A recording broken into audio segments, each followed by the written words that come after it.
The following program was made possible by the generosity of those who have determined to hold fast to the true Roman Catholic religion, as expounded by the Roman Catholic Church before the disasters of Vatican II and the so-called New Mass.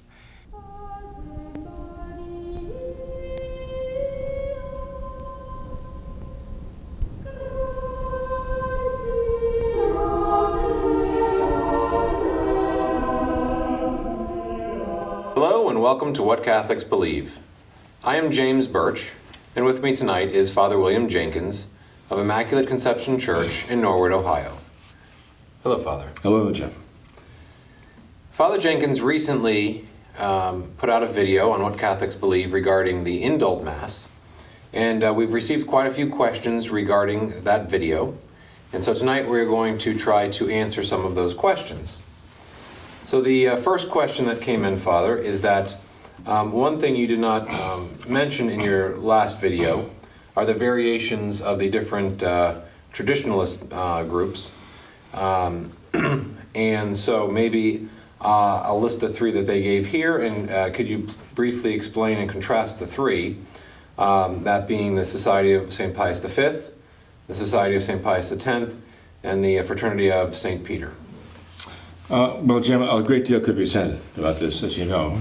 But the word briefly, I take that very seriously, as you know, so I'll try to be characteristically brief. As I mentioned in an earlier program, what defines someone as traditional is that they follow Catholic tradition, right?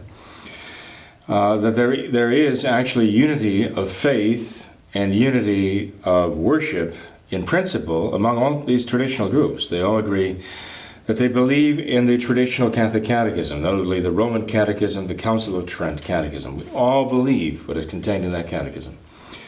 All traditional Catholic groups, as such, believe in the Catholic worship that has come down to us through the ages, traditional Catholic worship, notably in the Latin Roman rite of Mass. And if you ask all the traditional groups in the world, right down to the last person in each group, what is it you want for your worship? They would say, we want the traditional Latin rite, or the Roman rite of Mass and sacraments. That is what we want. So there's a perfect unity in belief and in worship in principle. And even in the matter of government, that's the third aspect of the unity of the Church. All traditional Catholics, as traditional Catholics would say, we have to follow Catholic tradition. I mean, even the Pope, every true Catholic Pope has to follow Catholic tradition. He is subject to Catholic tradition. His papacy is precisely to guard and protect and foster Catholic tradition. This is where there's a difference.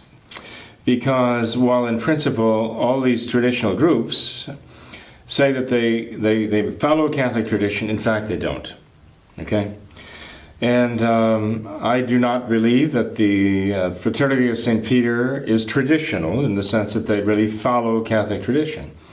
The Society of St. Pius X also, I believe, that in some ways it does not follow Catholic tradition. I am with the Society of St. Pius V because I believe that the Society of St. Pius V does actually follow Catholic tradition. And I could explain that, again, wouldn't be quite as brief to explain it, but for example, with the Fraternity of St. Peter, they are officially part of the Novus Ordo Church. They recognize the Novus Ordo religion as Catholic, as the Catholic religion. And they therefore promote the modernist idea of the Church being a mixture, as I mentioned in my video, of good and bad liturgy, good and bad doctrine, always in need of reform, as Francis and all the modernists say, because it's a mixture of the good and the bad. It's always constantly evolving. I mean, when you accept the Novus Ordo with all that it is meant and all it's done to the Church, and you accept that as Catholic, then you have absolutely no right to refuse it. You should embrace it. And it can't just be a matter of personal taste and preference that says, I reject the Novus Ordo, I'm holding on to the traditional Latin Mass. So in that one thing, anyway, I would say, it's clear that for the members of the Fraternity of St. Peter, it can't really be a matter of principle. It has to be a matter of taste. because they have to embrace the Novus Ordo as being Catholic. And with regard to the Society of St. Pius X, again, I mean, I think they depart from Catholic tradition. They have in the past, and I think they continue to still entertain the notions that somehow they have the authority to grant marriage annulments, which they certainly do not, right? And they also continue to say that Francis is most certainly the vicar of Christ on earth, that he's a supreme pontiff, successor of Peter, and then, at least as far as I can see, they actually do nothing that he tells them to do, and they do not feel obliged to obey him in anything. If they happen to do something that he wants them to do, it's because they filtered it out and they decided, yes, okay, that's acceptable to us, so we'll do it. Now, if we see someone as certainly a Roman pontiff, we might say, yes, the popes can command things that are contrary to Catholic faith and injurious to souls, as St. Robert Bellarmine said, in which case popes should be resisted. But to say somebody is a pope and then to consider oneself entirely exempt from any authority he might have, that is not really Catholic, because that is a negation of the papacy. One might argue that Francis himself negates the papacy, but then they should say so. And that raises the other question, that if he doesn't even believe in the papacy, as the Catholic Church teaches, how can he be the Pope? How could he be accepted in office he doesn't even believe in? So there are all kinds of questions about that. But the Society of St. Pius X, I mean, even in its liturgy, they say they're following the liturgy of John the 23rd. I guess now they have to recognize him as St. John the 23rd. But they're really not. I mean, they do things that deviate from the 1962 Missal of John the 23rd. And so they just motu proprio, by their own decision, whatever it's coming down from, they say, well, we're going to do this differently from what we say we're doing, what we have to do, because you have the papal authority here, so that's why we had to accept the 1962 Latin Missal. But that doesn't count when it comes to us making revisions in it and making exceptions to it. That we do because we want to do that. I don't see any of that as really being traditional. As I say, for a person to follow Catholic tradition, I think it's very simple, straightforward. Matter of three statements or three principles that come together to make one traditional. One is that what the Church has always done and always required her faithful to do in order to be Catholic, that is what we will do. We will do everything the Church has insisted that Catholics must always do to be Catholic. And the second principle is similar to it, but it's still the negation, but it still enjoins following Catholic tradition. That is, whatever the Catholic Church and her tradition has always and everywhere condemned as absolutely contrary to being Catholic and incompatible with Catholicism, we will never do. And the third principle is that what the Church has said can and should be done in times of crisis. And that's where we have the example of the Church's history, showing us what that is, because the Church has had to judge the behavior of Catholics in times of crisis, and has told us, yes, this was right and this was not right. Well, what the Church has said must be done in a time of crisis, again, that we will do. We'll feel an obligation to do that. And I believe that the Society of St. Pius V is actually adhering closely to those three principles. I don't see other traditional groups, at least the ones you've mentioned, that actually following through in practice what they claim in principle, that they're following Catholic tradition. And besides in the question, there are also other traditional Catholic groups out there as well. Oh, yes. So, and individual traditional priests. We're not affiliated with any group. Okay. Perhaps because they, again, see problems where they just don't see the group adhering, this or that or the other group adhering fully to Catholic tradition. I mean, look at the Tooks. He doesn't mention the Took bishops, but I mean, here you have a case where the source of their orders, Archbishop Took, actually consecrated non-Catholics, and this is something that the Church has always and everywhere condemned in the most severe possible terms. even when in canon law there was a suspension that was inflicted because there was a report of this, the church would investigate and find out if it's true, and there's a certain obstinacy in that, the church would excommunicate. Now the excommunication is automatic, and it's the most severe automatic excommunication the church has. Specialissimo modo reservata a Sancta Sede. That's, the most specially reserved to the Holy See itself to lift that excommunication for doing such a thing as that. So, again, how can those who have the took line of clergy claim we're following Catholic tradition when at the very root of their very existence, right, they have something that is totally contrary to Catholic tradition and always and everywhere condemned by Catholic tradition in the most severe possible terms. And yet they claim that this is their springboard for actually saving Catholic tradition. It doesn't compute. So it all comes down to that, in my mind anyway, that the difference between the traditional groups is that, there's a matter of actually being traditional Catholic in principle and in word, and traditional Catholic in deed. And I look at the other traditional Catholic groups, other than the Society of St. Pius V, and I see that they're willing to compromise with tradition, Catholic tradition, when it is convenient for them. And necessity is the mother of invention, and they found a way to invent an excuse, right? The Society of St. Pius V is the only group that I know of that, at least as far as I can see, is completely consistent with Catholic tradition. Now, you mentioned the Took line. They're also for any viewers who might see them under different names, like the CMRI. Am I correct about that? Or? Congregation of Mary Immaculate Queen. Okay. In English. Okay. And then there is one other group that I know that a lot of people may have some questions about, and that would be those that are part of the St. Benedict Center. If you could discuss them a little bit. Right. Well, they're, again, I think traditional in more taste than principle. They would probably hotly dispute that. But the fact is, they have to acknowledge the Novus Ordo Church as being the true church. And the church that Christ established, even though it has Novus Ordo sacraments and a Novus Ordo Mass. And again, if you see the Novus Ordo liturgy with its Mass and its sacraments, if you see that as Catholic, then you have no right to refuse it. And if they refuse it, one has to ask, on what grounds do they refuse it? If it is not Catholic, then why are they continuing to pretend that the Novus Ordo Church is the Catholic Church, which actually has as its ordinary form of worship, its standard form of worship of God, something that is not Catholic and therefore false worship? Why do they continue pretending that this is the actual Catholic Church? So again, I think their whole position is compromised from the very beginning.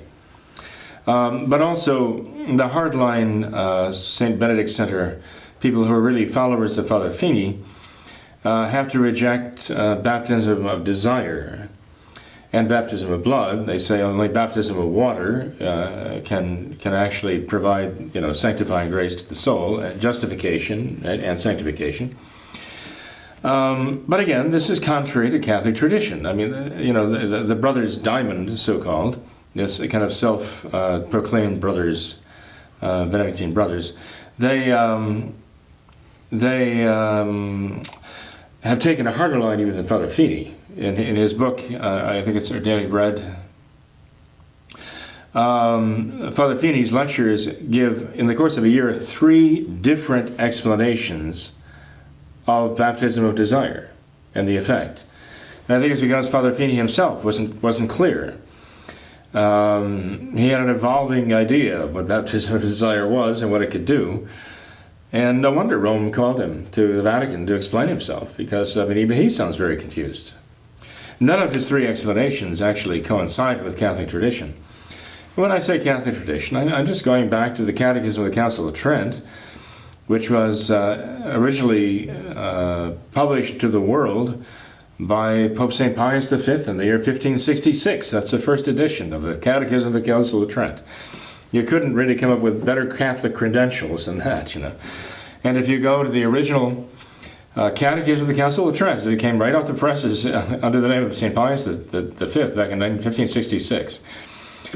Under the question of the baptism of adults, I mean, it says it explicitly in Latin. In Latin, that is really not beyond the capability of a layman who has some basic Latin background. It says that in the case of adults, the Church does not consider the urgency in baptizing the adult as it does with the child. Because if the adult who has the intention of being baptized, okay, who intends to be baptized, but actually dies before baptism through no fault of his own, not by his own choice, okay, that he wasn't baptized. If he dies with the intention to receive the sacrament and true contrition for his sins, then this will avail him unto grace and justification. I mean, there you have grace and justification and sanctification. That's what you have, grace and justification. That's the effect of the sacrament of baptism. And if one dies justified and in the state of grace, well, we know what the Catholic Church has taught now, always, that a saint, a soul that goes before God for judgment in the state of sanctifying grace is saved. It may not go straight to heaven because it might have perfect charity. But I mean, the Church even requires more about that from the grace of justification from the baptism of desire. Because again, I mean, there's a strong traditional argument. The Church is saying that in order to be justified of their sins through the baptism of desire, they have to have a perfect love for God, because they're not able to receive the sacrament of baptism or the sacrament of penance. So a perfect contrition is necessary for the forgiveness of mortal sin, outside of, the sacrament of baptism or the sacrament of penance. I mean, there are others who might argue, the desire for the sacrament of baptism does grant them that justification, even if their contrition is imperfect. There are some who would make that argument too. I don't know that the Church has actually explicitly answered that question. The Council of Trent, as far as I could see, did not stipulate perfect contrition motivated by a perfect charity, perfect love for God. At least not in that place, in any case. But the point is that the Church makes it very clear that there is such a thing as baptism of desire, in the sense that the graces can be given because of the desire for the sacrament, the intention to receive it, and true contrition for one's sin. It's explicitly stated. So if one wants to argue that the Council of Trent was wrong, that St. Pius V didn't understand the Council of Trent, that he got the faith wrong, that he's foisting some sort of a heresy on the faithful and misrepresenting the sacrament of baptism, well, their argument is not with me, but it's with St. Pius V. If they're saying the Council of Trent got it wrong, their argument is with the Church, not with me. But the Church's teaching is quite clear on the subject. What they do is they spot check, like Protestants. They cherry pick going through tradition and so on, and they put together a list of quotations that together kind of tend to show that they're right, and anybody else who believes in baptism of desire is wrong. But again, I memean, Protestants can make a very strong case like that too, if they go through scriptures and do the same thing, cherry pick the citations. As an attorney, I mean, if you just hear the defense, the guy is innocent. If you hear the prosecution, the guy's guilty. But when you have someone who really knows the teaching of the Church, is theologically well schooled, and cares about the truth, Catholic truth, he's going to give you the whole story. And like St. Thomas Aquinas, in giving you the both sides of the question and then answering the objections. Well, that's the Catholic way to proceed. That's not the way they proceed. The deniers of baptism of desire don't proceed that way. They just give you the evidence for what they're saying, and then they cut it off. So, in any case, again, they are not following Catholic tradition. And insofar as they are following Father Feeney in his confusion, they're definitely not following Catholic tradition. Father Feeney supposedly was reconciled with the Church, the Novus Ordo Diocese of Boston. And this is what I was told. Actually, I visited St. Benedict's Center back when, and I was told this story I won't mention the name, by someone, it was actually official in the St. Benedict Center at that time. He said that an auxiliary bishop from the Diocese of Boston came to St. Benedict Center in Still River. I think it was back sometime in the 1960s, late 60s. And he came to visit Father Feeney and wanted Father Feeney to sort of come back into the fold. This time it was kind of the Novus Ordo fold. And that Father Feeney was kind of non-committal and was not ready to do that. But that the auxiliary bishop was walking with Father Feeney to the door as he was leaving, and they came across, posted on the wall, the Athanasian Creed. I think it was the Athanasian Creed, not the Nicene Creed. Anyway, allegedly, the official with St. Benedict Center told me that the Archbishop, the auxiliary bishop stopped and said to Father Feeney, "Do you believe what's written there?" And Father Feeney said, "I absolutely do." And the auxiliary bishop said, "Well, let's pray that together." So they prayed it through together. The auxiliary bishop left, and the next thing Father Feeney knew, he'd been reconciled with the Archdiocese of Boston. So this is what I was told by, as I say, somebody at St. Benedict Center in Still River who should have known the truth. And I think he was telling me in all sincerity what he believed to be the truth. Okay. Well, now that we've gone through the list of some of the various traditionalist groups, the next question has to do with specifically the Society of St. Pius V. And the question is, does the Society plan on one day returning to full communion with the Vicar of Christ? If so, how will this occur, and what will the all clear look like? Well, let's clarify a couple things. Full communion as opposed to no communion, or full communion as opposed to so-called partial communion, okay?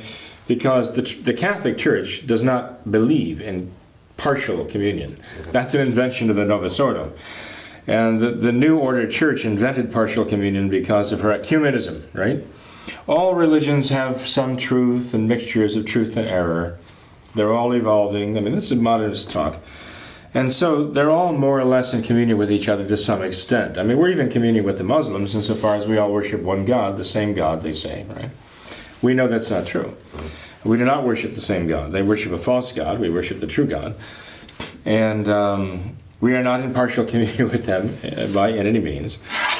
And we're not in partial communion with any other religious body that denies the Catholic faith and was not established by Jesus Christ. Okay, these are inventions by men, by mortal men who basically took the Catholic religion, crossed out what they didn't like, and started others, false religions of their own creation. So we're not in partial communion. We're in full communion with Christ, okay? And we're in full communion with all the vicars of Christ who ever lived. We're in full communion with them. That's the whole point. And we're doing this, we are actually being faithful to Catholic tradition, precisely because we know you can't be in communion with the Church and you can't be in communion with the Vicar of Christ unless you are following Catholic tradition. The Pope himself, right, cannot be, in fact, in communion with Christ if he is denying Catholic tradition. He's rejecting Catholic tradition. Not only in practice, but in principle, as Francis does. I mean, Francis and the Novus Ordo pontiffs, the pontiffs of the New Order, because that's what they are. I mean, they brought in this New Order, they represent the New Order, and they have found a closet in their great, monstrosity that they've built. This New Order Church, they found a closet for a Latin Mass, okay, where they expected to go to die, eventually, but they reject the very idea of Catholic tradition. Francis has come right out and said it. I mean, he said the tradition of the Catholic Church is change. That's it. That's it. The Catholic Church just has change as her tradition. Everything changes. Perfect modernism, evolutionism, the bedrock of modernism, it's right there. So we hold the same faith that St. Pius V held, that St. Pius X held, that all the other Piuses, that all the other popes held. Before Vatican II, and the modernists, beginning with John the 23rd, profess. We profess the traditional Catholic faith, that all of the saints we've honored for all these centuries, we have the same faith that they have. And the Novus Ordo does not hold that.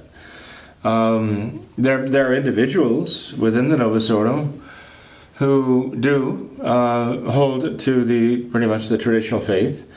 But again, they're willing to also say, that those who don't hold that same faith, they're all together in the same church.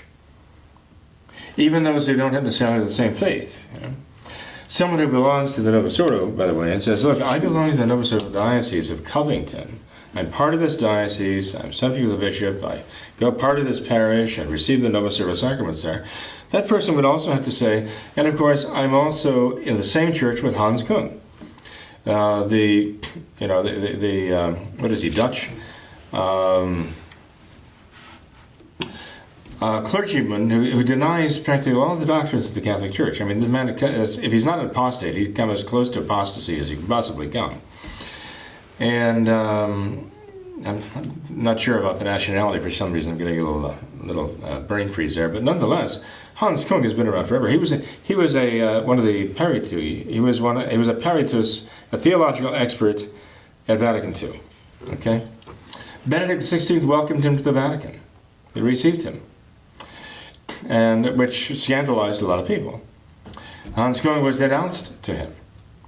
So I think it was Benedict XVI who said, well, we can no longer consider Hans Kung a Catholic theologian. And the conservatives in the Novus Ordo thought, well, that's wonderful. Look, the Holy Father is upholding the faith. He denounced Hans Kung as not a Catholic theologian. But Hans Kung is still a Catholic. He's still a Catholic priest in good standing. They still recognize him as a Catholic clergyman. He's still a theologian. I think he's teaching on a Protestant faculty, but he's teaching theology. So he's still a theologian, but he's not a Catholic theologian. He's figured that out. So anybody who belongs to the Novus Ordo has to say, well, look, he and I belong to the same church. I think the conservative Novus Ordos would say, we don't have the same faith. We don't maybe have the same worship, because I go to the Latin Mass, and he wouldn't touch it. He has these radical... But even though we don't have the same faith, and we don't have the same worship, and we certainly don't recognize the same authority, because he doesn't recognize the papacy. He thinks it's a human creation, invention. We're still in the same church. Why? Because the Novus Ordo pontiffs, the popes of the Novus Ordo, recognize them both and acknowledge them both to be members of the church. This is the Novus Ordo ecumenism. So, I mean, as far as I'm concerned, Hans Kung is not a Catholic. He's a problem, okay? Recognizably so. I mean, manifestly he's not a Catholic. He doesn't have the faith. He condemns the Catholic faith. He ridicules the Catholic faith.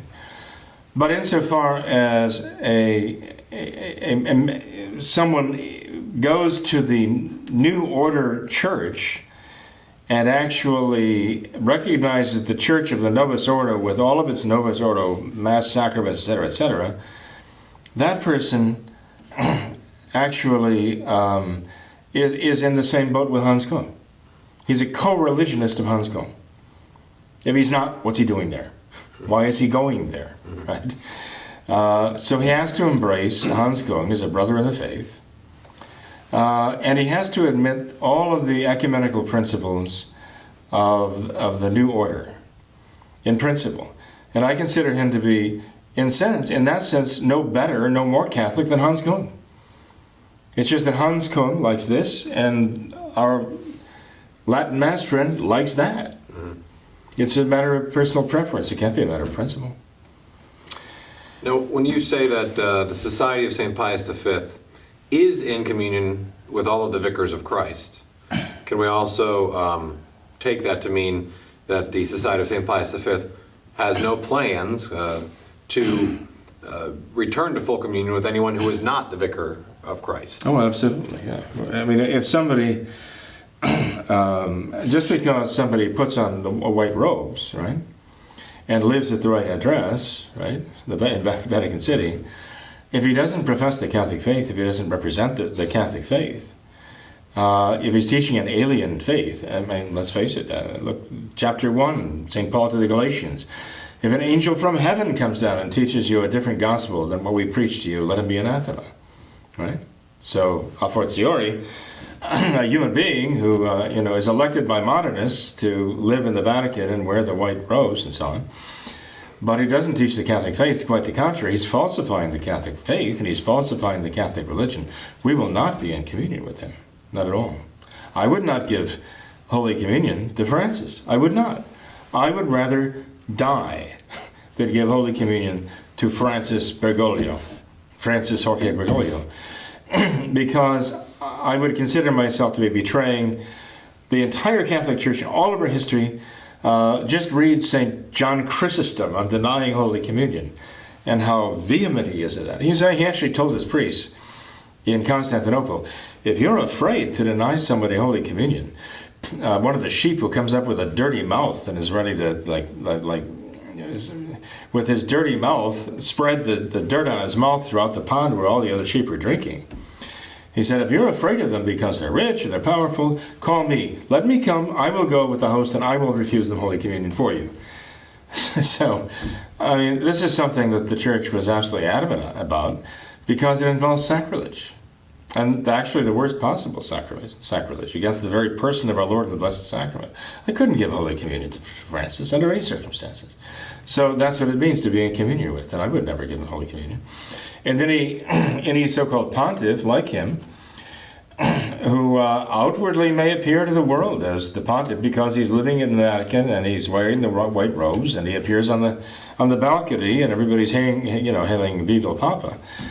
But the fact is, if he doesn't have the faith, as Francis does not have the faith, he doesn't practice the faith, as Francis does not practice the Catholic faith, he practices the Novus Ordo. We simply, as Catholics, as real Catholics, cannot be in communion with him, not even partial communion with him. Well, Father, I thank you very much for answering these questions regarding the various traditionalist groups, as well as some specific questions as to being in communion with the true Vicar of Christ. Next episode, we will continue to answer more questions regarding the Indult Mass that have come into us, and I thank you very much for your insight tonight. Well, thank you, Jim. Appreciate it. And thanks to our questioner here. Appreciate that. We thank you all for viewing our episode tonight. We keep you in our prayers. We ask you that you also pray for us, pray for our priests. And if you would like to submit any of your questions, feel free to do so to the email address that is currently on the screen. If you have any requests as well, such as for any of the materials that have been on the show, please submit them to that email address. We thank you for your patronage, and we ask you to remember the words of Our Lady at Fatima, to pray, make sacrifices, and consecrate you and your families to the Immaculate Heart. Thank you.